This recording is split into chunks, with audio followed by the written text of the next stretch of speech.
Imagine being a bullied nobody, literally the weakest kid at your magic academy. And then, in the blink of an eye, you wake up as the most terrifyingly skilled student on campus. Today, in this explainer, we're tracking the explosive zero-to-hero journey of Ian Purkis. We're going to break down a story packed with hidden talents, brutal combat, and a mystery that literally bends time and space. Okay, let's dive right into this massive hook. So Ian is a complete zero, right? But then he suddenly loses consciousness and blacks out for 7 straight days. And when he finally wakes up, his body has been completely overhauled. I mean, his muscles have memory he didn't put there. His mind is razor sharp. Without even realizing it, he's been turned into a lethal, merciless weapon by some mysterious alter ego that just piloted his body while he was asleep. The contrast here is absolutely jarring. The old, weak Ian, totally gone. This newly awakened Ian has hyper-reflexes, advanced aura detection, and these brutal combat instincts. And he actually proves it almost immediately. He effortlessly disarms and completely humiliates the Academy's top second-year student, Celia Yordina, absolutely shattering her undefeated pride. He doesn't even remember doing it, but his body just naturally catches her sword bare-handed and moves with the precision of a master assassin. It's crazy. But you know, the physical changes aren't the only mystery here. Alongside his newfound combat prowess, and a very intimidating hatchet now hanging from his waist, Ian discovers these mysterious letters on his desk. They're written by someone named Sepia. But here is the reality-bending catch. They are dated from the future, the year 571 of the imperial calendar to be exact. And these are definitely not love letters. They contain a dire warning of an impending, world-ending apocalypse. The letters explicitly state the world will end if we don't protect the future. Now, at first, Ian totally dismisses these messages as just an elaborate, lazy prank. I mean, honestly, who wouldn't?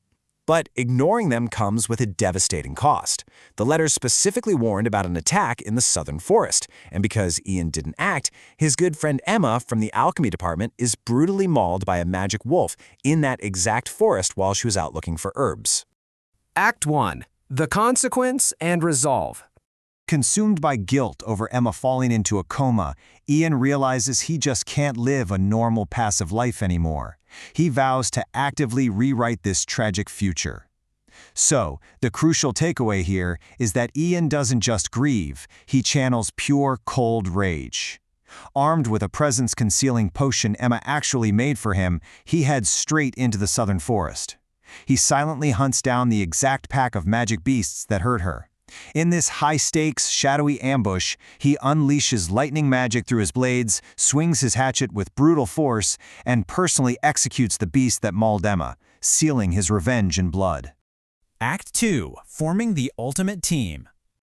To wake Emma from her coma, the cathedral's saint tells Ian he needs an offering of immense magical power, specifically a high-ranking beast core.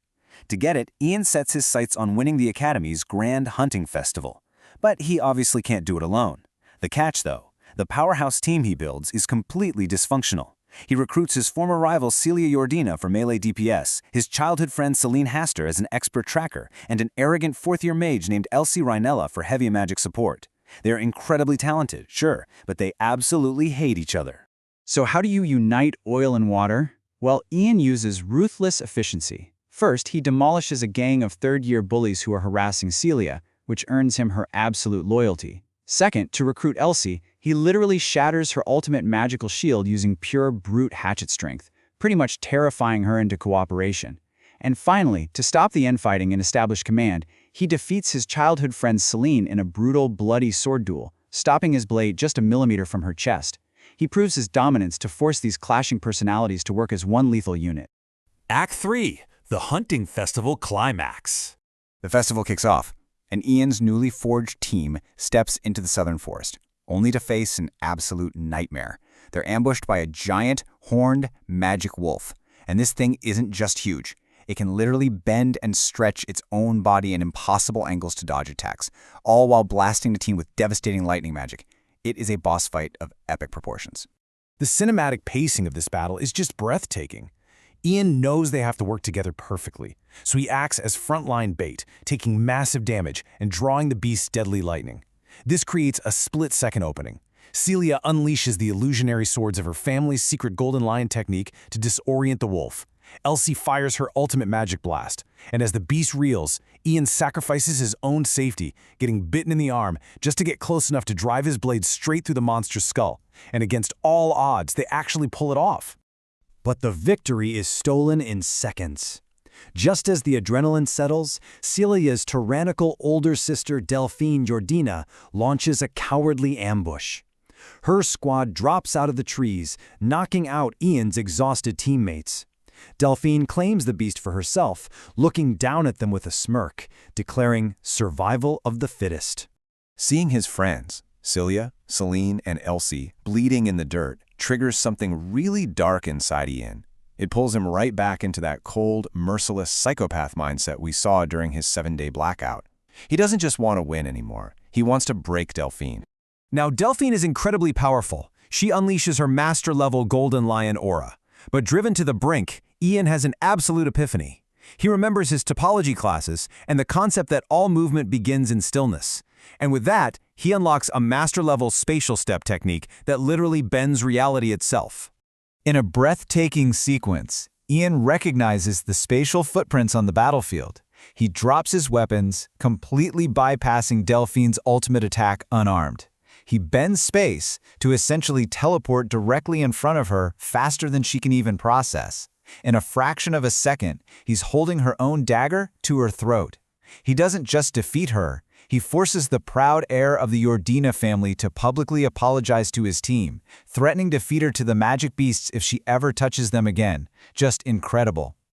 Thanks to this brutal, jaw-dropping showdown, Team Ian is crowned the champions of the festival. They secure the ultra-rare Dragon Blood reward, and more importantly, they get the magical beast core required to wake Emma from her coma. The saint performs the miracle, Emma is saved, and Ian's squad celebrates a massive, hard-fought victory. Epilogue: a dark cliffhanger. You'd think the story ends with a heroic celebration, right? But remember, this is a world where time and magic are heavily distorted. Ian wakes up the next morning, but something is terribly wrong. He looks at his desk, and there's a new letter from the future. He looks at the calendar, and it's wrong again. He's lost his memory for a second time. And that ultra-rare dragon blood they won? The vial is sitting there, completely empty. His mysterious alter ego has taken the wheel again and chugged the ultimate power-up. And the alter ego didn't just drink a potion. He went on an absolute political rampage.